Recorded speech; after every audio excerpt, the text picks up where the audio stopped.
Olá e sejam todos muito bem-vindos ao InvestidorCast, o podcast do Você Investidor, direto do interior para o mundo. Eu me chamo Eduardo. Eu me chamo Clayton. E hoje nós vamos falar sobre um assunto aí que vocês já conhecem bastante. A gente vai falar sobre os famosos bancões, mas vamos falar de um jeito diferente hoje. A gente não vai falar sobre se vale a pena você investir numa previdência do bancão, ou num CDB, ou num título de capitalização. Não, a gente vai falar sobre ações dos bancões, né?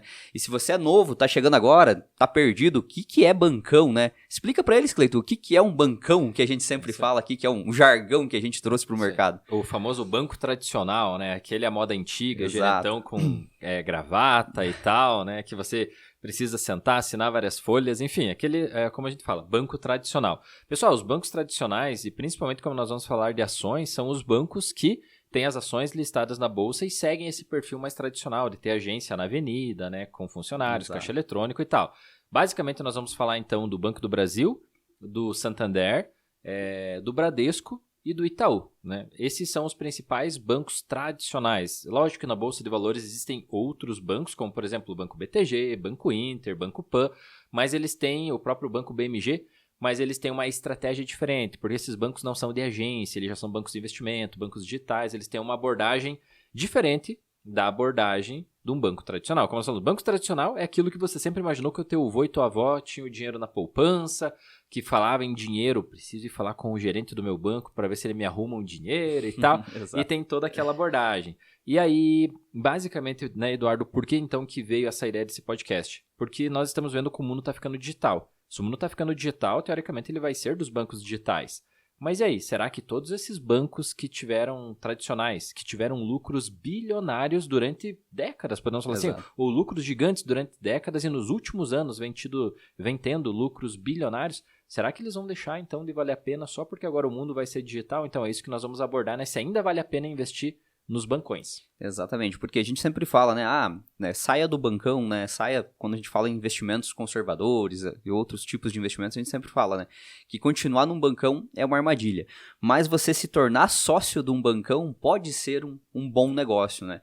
Só que isso também começou a gerar aí muitas dúvidas nas pessoas, né, porque, como você mesmo falou, se tá tudo virando digital, se tá surgindo novos bancos digitais a todo momento, então será que o bancão, o banco tradicional, ele não vai terminar com o tempo, né?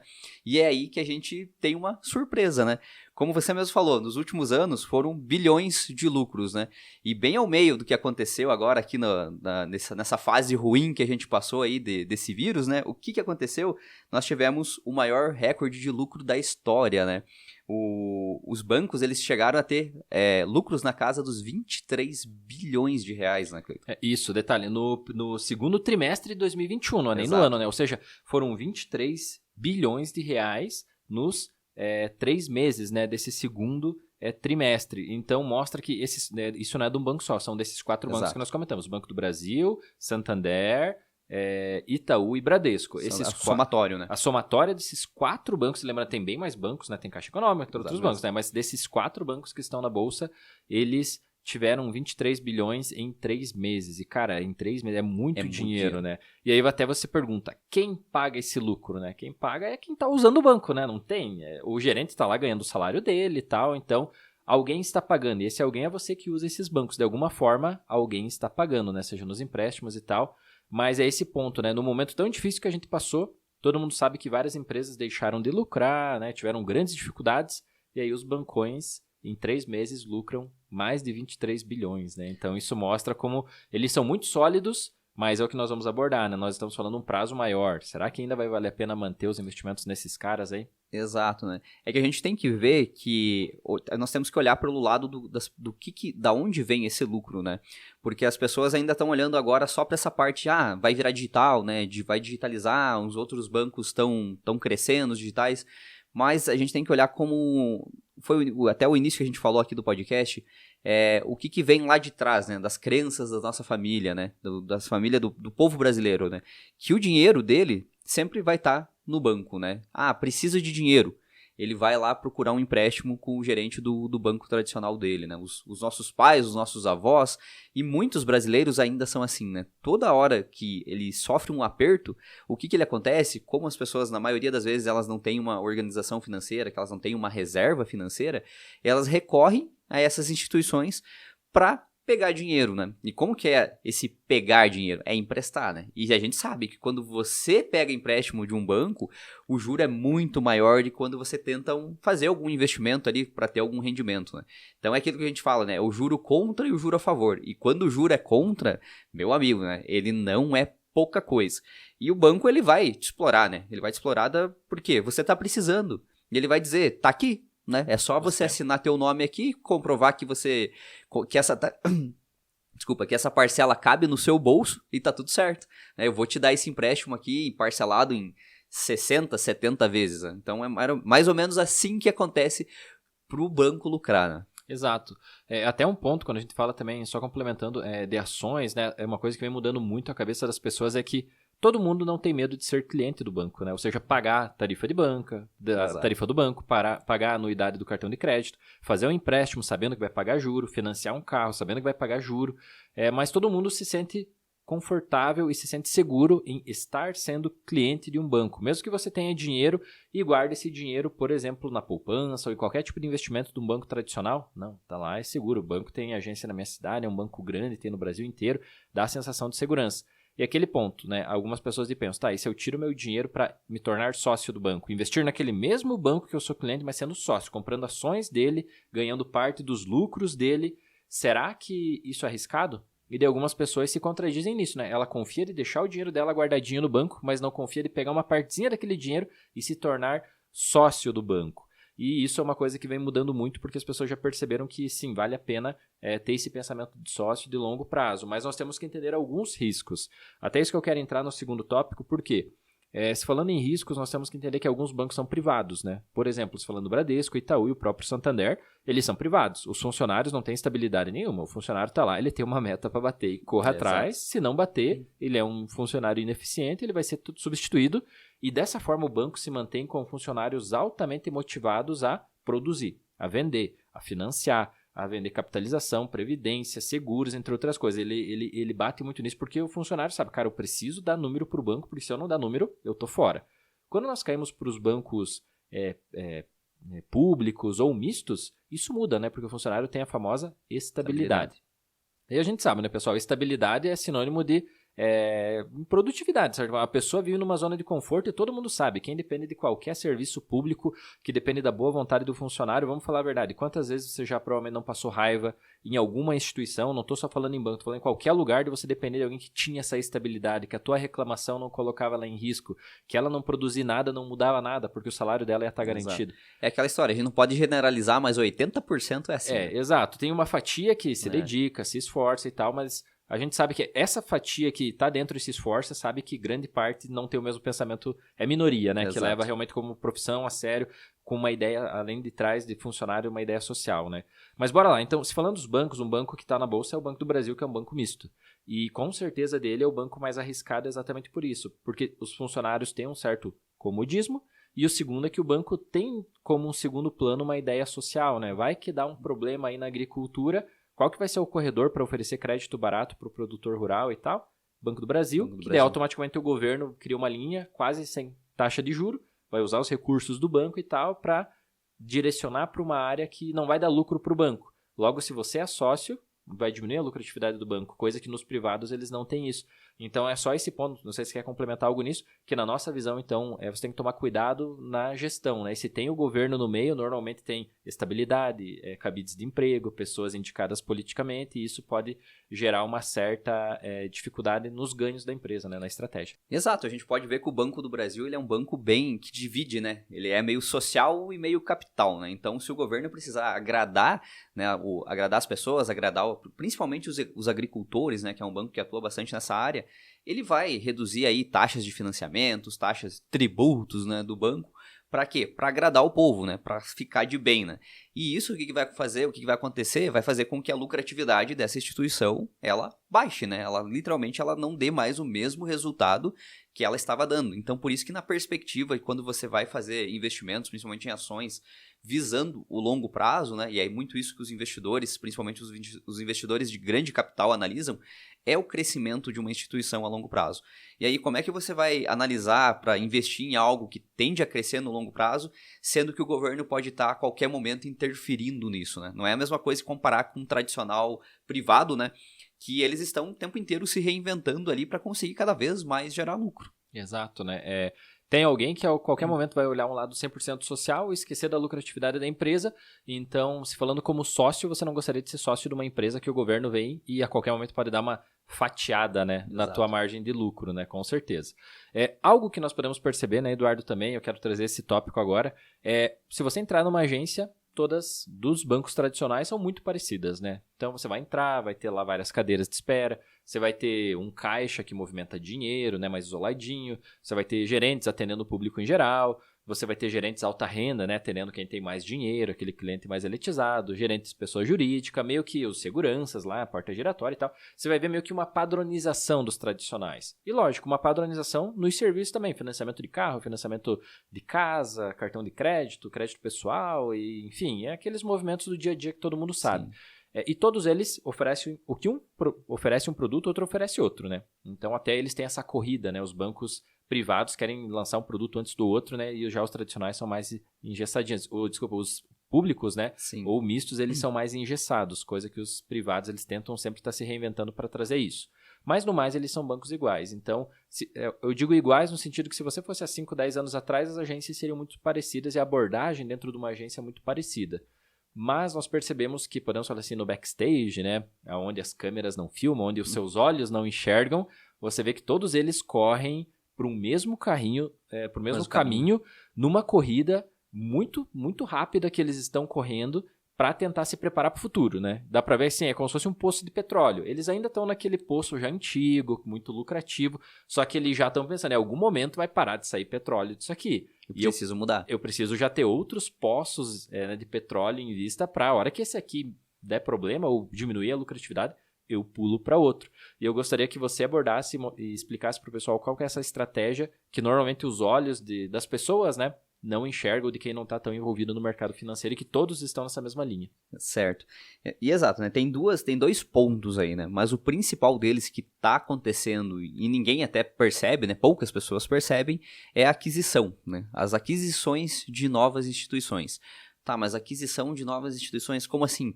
As aquisições de bancos digitais, né? Então, esses bancos tradicionais, eles estão sendo os responsáveis por comprar grandes fatias de vários bancos digitais. Né? Então, por quê? Porque eles estão vendo que aquilo que o pessoal, o povo mais jovem, e que todo mundo, porque geralmente essas mudanças digitais, tecnológicas, começam pelos jovens, né? Então, os jovens vão para aquilo ali e aí já começam a puxar as outras pessoas também, né? Começa a puxar pai, começa a puxar mãe, começa a puxar avô, e eles estão percebendo que aquilo é uma tendência do futuro, né? Então, eles estão se preparando e o que eles estão fazendo? Comprando fatias disso. Por quê? Porque eles querem participar do lucro daquilo. Então, eles não precisam ir lá e colocar uma placa dizendo que aquilo é deles, né? Eles simplesmente vão lá, compram e começam a receber uma fatia do lucro daquilo. Se um dia aquilo explodir, no sentido de crescer, dominar o mercado. Exato, de crescer, de tomar uma fatia muito grande do mercado, eles estão tranquilos lá, parte daquilo lá é meu. Né? Então a gente vê aí, pelos bastidores, como você mesmo falou, a gente vê o Itaú comprando muita coisa, né? A gente vê o Bradesco comprando coisa, a gente vê o Santander comprando coisa. Então, comprando coisa que eu digo é comprando banco digital, né? Comprando empresas, fintechs, tudo. Exato. Né? E quando não compram, eles vão lá e criam o próprio banco digital. E aquele banco começa a surgir no mercado e todo mundo começa a gostar e começam a utilizar. E aí você nem percebe que você está utilizando uma instituição digital de um banco tradicional, né? Exato. Você pensa, às vezes muitas pessoas, a gente conversa bastante, né? Tem bastante alunos nossos e seguidores que eles falam, né? Eu adoro utilizar essa instituição digital aqui, né? Me livrei dos tradicionais, né? Só que às vezes ela tá utilizando a instituição digital... Por tabela, né? Por tabela, né? Uma instituição digital que veio de um tradicional, né? Exato. Então esse é o principal ponto que tá acontecendo, né? Os bancos tradicionais, os bancões, eles estão comprando aí grande parcela dos digitais. É isso aí. Até um exemplo, uma analogia para fazer é na Coca-Cola, né? Todo mundo conhece Coca-Cola como refrigerante lá de cola, né? Mas se você for ver o Sprite, a Schweppes, entre vários outros, eles são da Coca, né? Então você está tomando um produto, utilizando um produto diferente, completamente diferente da Coca, mas ele pertence à mesma companhia, né? Você olha lá no cantinho da embalagem, tá lá um produto Coca-Cola, né? Água, né? Água também tem a Cristal, acredito, né? Tem aquele caso, né, que as pessoas, eu não tomo refrigerante, né? Eu só tomo água, né? Tá tudo bem, porque pertence pra eles. Pertence a eles. É sucos, eu acredito, o Del Valle também é deles. Então você vê o que as empresas estão abrindo leque, beleza. Eu pego quem é mais no sentido natural, quem gosta mais de água, quem gosta de um refrigerante de limão, mas tudo pertence à mesma coisa. E um exemplo até que mudou a estratégia que fazia, na nossa visão, é um pensamento extremamente quadrado e antigo, é o exemplo do Bradesco, né? O Bradesco sempre comprou muitas empresas, só que ele literalmente matava as empresas que ele comprava, né? Eu só vou dar um parênteses aqui, que agora eu me lembrei de uma história bem engraçada, como você falou do refrigerante, né? E da Coca-Cola. Tem uma história disso a gente não conhece aqui, acho que a gente nem experimentou ainda, que é o tal do Guaraná Jesus. Né? Certo. Acho que é Jesus o nome. Aqui na nossa região, no sul, não tem. Que é lá do Nordeste, se eu não me engano, né? E que diz que é um Guaraná tão bom lá que ninguém tomava Coca-Cola. Todo mundo só tomava o tal do Guaraná Jesus, que é um Guaraná meio rosa, assim, e diz que lá é a bebida sensação de lá, sabe? E por anos as pessoas ficaram lá e a Coca-Cola não conseguia. Né? O que aconteceu? A Coca-Cola foi lá e comprou o Guaraná Jesus. E tá igual. É o mesmo Guaraná, não mudou em nada a fórmula, só simplesmente agora na embalagem, né? Vem um produto de Coca-Cola Company. Exato. Né? Então, o lucro cai para eles igual. Exato, veja só, né? E é o que tá acontecendo, né? É isso aí. Digamos, se eles não dominavam aquela região, quem domina? Eu vou lá e compro e agora eu domino por tabela, mas é da mesma empresa.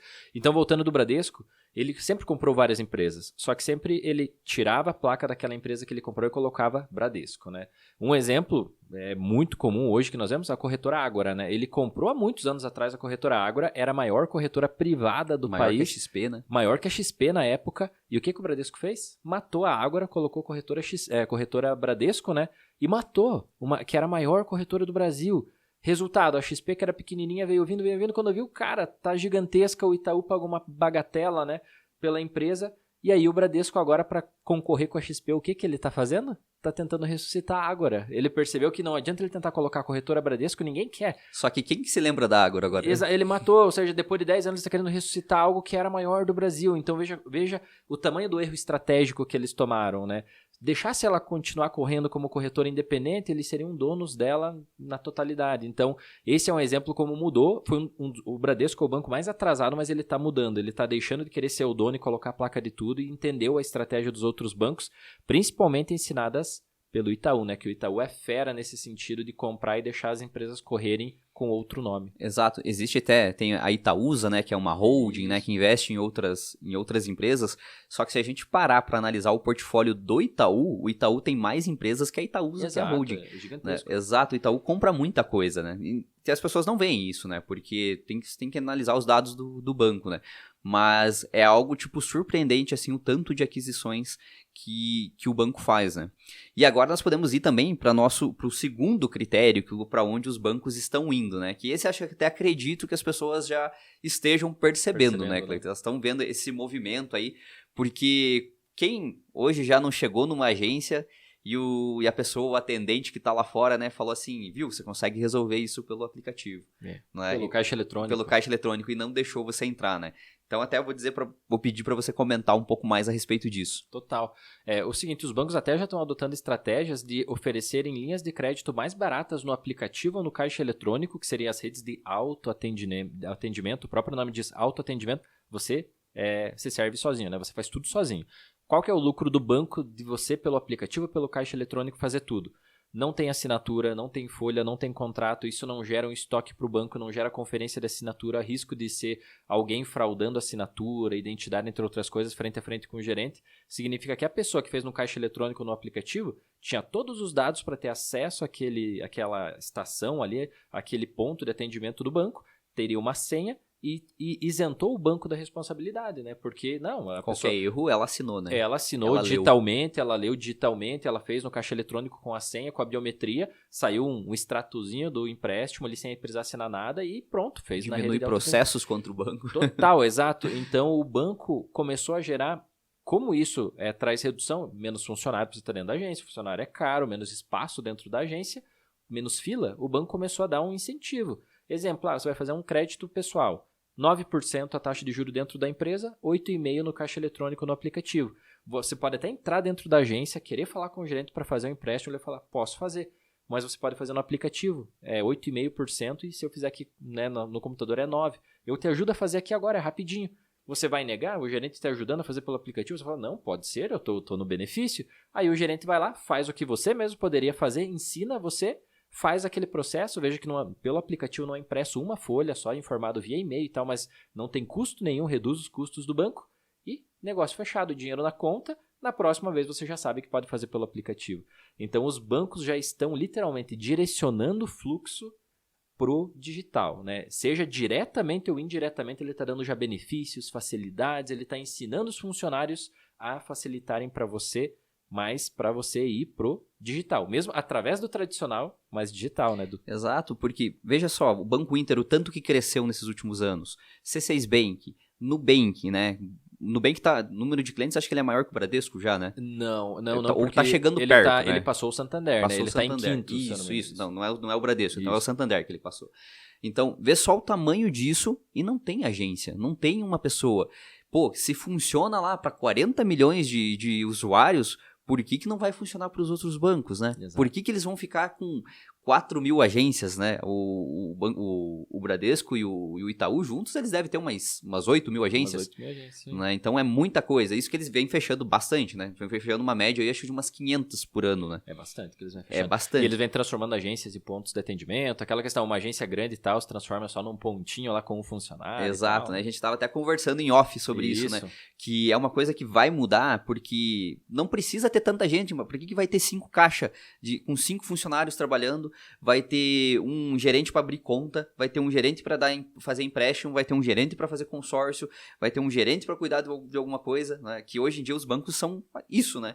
Pô, não pode ter... Vai chegar um ponto que uma pessoa, um caixa eletrônico, uma mesa, ele faz o atendimento, né? E direciona todo mundo para os atendimentos de linhas, né? Seja para um 0800, para um chat. E hoje isso existe em pequenas cidades já, né? Exatamente, já existe em pequenas cidades. O que falta? Só escalar para as grandes cidades. Isso aí. Nas pequenas cidades é chamado de ponto de atendimento, né? O PA, né? O PA que chamam e tal. Então é uma agência extremamente pequena. Você tem o ponto lá em alguma dúvida, algum problema para falar com um gerente que tem algum acesso a mais? Sim. Mas esse gerente ele é bem limitado. Ele vai ser um guia para levar você pro digital, pro caixa eletrônico, para resolver da forma mais rápida possível. Então, mas ele traz essa sensação, da mesma forma, traz uma segurança, porque você sabe, se tiver um problema eu vou nessa agência. Só que você está entendendo que de qualquer forma, às vezes não é o gerente que vai puxar e vai resolver o problema, ele vai só ligar no 0800 sendo um intermediário para você. E ele vai direcionar você para resolver, não necessariamente naquele ponto, né? Ele se torna um ajudante, quase isso. Um ajudante que vai auxiliar você no teu problema. Mas ele deixa de ser aquele gerentão, que era aquele cara que oferecia os empréstimos e tal, porque vai estar tudo no aplicativo, né? E isso é algo que vem mudando muito. Um ponto também, agora comentando do Bradesco, que nós falamos, o Bradesco mudou, no sentido, o Bradesco comprou o Banco Digio, né? Então é um banco digital que está com outro nome rodando, ele vai deixar crescer, parece que vai oferecer crédito imobiliário nesse banco digital. E também até para quem não sabe, crédito imobiliário é financiamento. É financiamento de casas, né? E ele também criou o Next, né? Que é dele mesmo, né? Oficial, Sim. Ele não esconde muito, mas veja, 2 nomes completamente diferentes de uma mesma empresa. Ou seja, um banco com o nome Next, que é o Bradesco Digital, né? Mas com nome diferente, e um banco Digio, também que é do Bradesco. Então, numa mesma instituição com 2 linhas digitais. É o foco deles agora? Não, mas é aquela famosa frase, eles estão preparando o terreno. A hora que o poço principal, que é o Bradesco, começar a diminuir, né, o petróleo ali, que é o exemplo que está dando, ele já está criando 2 novos poços aí para ele começar a extrair coisas novas. Já está preparando o terreno para um futuro aí que pode diminuir a lucratividade dos bancos daqui a uma década, só que diminui do banco principal, porque esse banco ele tem vários outros bancos que vão continuar mantendo a lucratividade. Perfeito. E isso a gente pode trazer para um ao todo, assim, né, que as pessoas acreditam, os bancos tradicionais eles vão morrer, não vai deixar de existir, daqui uns 10 anos não existe mais banco tradicional. Pessoal, essas instituições, elas se tornaram bilionárias ao longo dos anos, né? Então, com lucros, a gente pegou aqui do trimestre, mas tem banco desse, tem o Itaú e o Bradesco, que em 2018, 2019, eles vinham ali num crescimento de 20 a 25 bilhões de cada um, né? De lucratividade por ano. Pô, veja o tanto de dinheiro que essa instituição ela arrecada. Você acha que não tem cabeças pensantes lá dentro que, tipo, vão morrer quieto? Jamais, né? Tipo, jamais vão fazer isso. Elas têm cabeças pensantes lá, tipo, pensando em estratégias para o futuro, né? Então, elas vão se tornar digitais. O que a gente tem que fazer como investidor, como poupador, né? Uma pessoa que se organiza financeiramente é aproveitar isso da melhor maneira possível. Aproveitar e colocar o teu dinheiro no banco é colocar o dinheiro no banco, mas de formas diferentes, né? Se tornando sócio, não um usuário do banco, né? Não a pessoa que vai lá sempre pegar crédito, né? Sempre pegar financiamento, pegar dívidas. Então, por isso que a gente trouxe esse assunto de, pô, vale a pena investir em ações de bancos? Sim, faz parte da... Vale a pena, sim, faz parte da estratégia de investimentos, né? Você montar uma carteira de investimentos e colocar algumas instituições financeiras na sua carteira faz sentido, sim. Né? Claro que você não vai sair amanhã agora colocando todos os bancos na sua carteira, né? Não, tem que analisar aí, ver qual vai fazer mais sentido para você. Mas pensar que um banco tradicional vai morrer, não, ele não vai morrer, ele tá evoluindo, né? E ele tá evoluindo para continuar crescendo e tendo lucro, né? Então, por isso que a gente quis trazer esse assunto, porque a gente vê que muitas pessoas têm essa visão que, nossa, os bancos tradicionais vão se acabar. Mas eles não vão, né? Simplesmente eles vão mudar a estratégia, né? Eles vão para onde todo mundo está indo. Então, se todo mundo está indo para o digital, para o banco digital, ele vai começar a oferecer ferramentas digitais para pegar esses clientes novamente. Exato, é um exemplo de aparelhos celulares, né? Eles começaram com algumas funções, eles vieram mudando e hoje eles ainda existem, né? O aparelho celular é algo fundamental, mas ele é completamente diferente do que ele era no início. Mesma coisa os bancos. Os bancos tradicionais, eles vão continuar existindo no futuro? Sim, mas de uma forma diferente do que eles existem hoje. Então, como nós falamos, quem sabe não vai precisar de uma agência de 500 metros quadrados, 25 funcionários dentro dela. Quem sabe 60 metros quadrados e 2 funcionários, um caixa eletrônico e tal, seja o suficiente, né? Porque eles estão ali só para ser esses ajudantes para levar você para o digital, que é mais rápido, mais fácil. Os bancos vão ter gerentes virtuais que vão poder atender você 24 horas por dia, por exemplo, para evitar que você vá na agência. Tudo isso numa central lá em São Paulo, né, e tal. Exato. Então, vai ser uma abordagem nova, podemos falar assim. Então, os digitais, eles vão continuar existindo, só que eles vão sofrer essa transformação. E nós percebemos em algumas pessoas essa negação, no sentido, não, nunca. Isso aqui daqui 20 anos na minha cidade vai ter todas essas gente, vai estar cheio de funcionário trabalhando. É uma negação. Tem os dois extremos, né? As que acreditam que vai desaparecer e as que acreditam que não vai mudar nada. Exato. E, como a gente falou, toda opinião extrema, ela é burra, né? Ela não é verdadeira. Então, ao mesmo tempo que eles não vão deixar de existir, com certeza eles vão mudar e vão mudar muito no futuro. Então, a ideia, eu imagino que é como nós falamos, eles vão focar no digital, que é mais barato. Então, um único gerente em São Paulo consegue resolver vários problemas por videochamada, por ligações e tal. Não conseguiu, aí pode direcionar para uma agência, quem sabe com hora marcada para você conseguir ter acesso a um funcionário no banco na tua cidade. Não vai ser assim, chega e é atendido, né? Você tem que literalmente marcar uma hora para tirar a tua dúvida e tal, essa pessoa vai ajudar você. É uma experiência nova, só que a gente sabe que isso vai acontecer. E ao mesmo tempo, os bancos estão cada vez mais digitais e cada vez mais lucrativos. Então, não é algo ruim o banco tradicional se tornar digital. Às vezes ele pode se tornar muito mais eficiente do que ele é hoje. Então, né, eu vou fazer a minha finalização e depois você pode fazer a tua.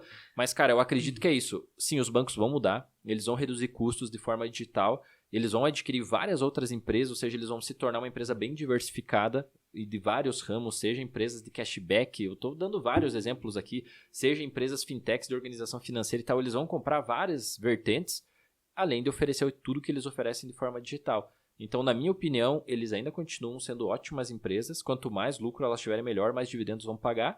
E só o cuidado que eu teria é investir em empresas que têm o dedo do governo, né? Porque o dedo do governo tem muito cabide de emprego, pessoas que não querem perder o emprego, então com certeza vai ser os últimos a se digitalizarem. Logo, se os outros estão indo na frente, né, os privados, então os bancos públicos aí vão ter essa dificuldade. Então, eu, como investidor, só teria esse cuidado olhando para os públicos.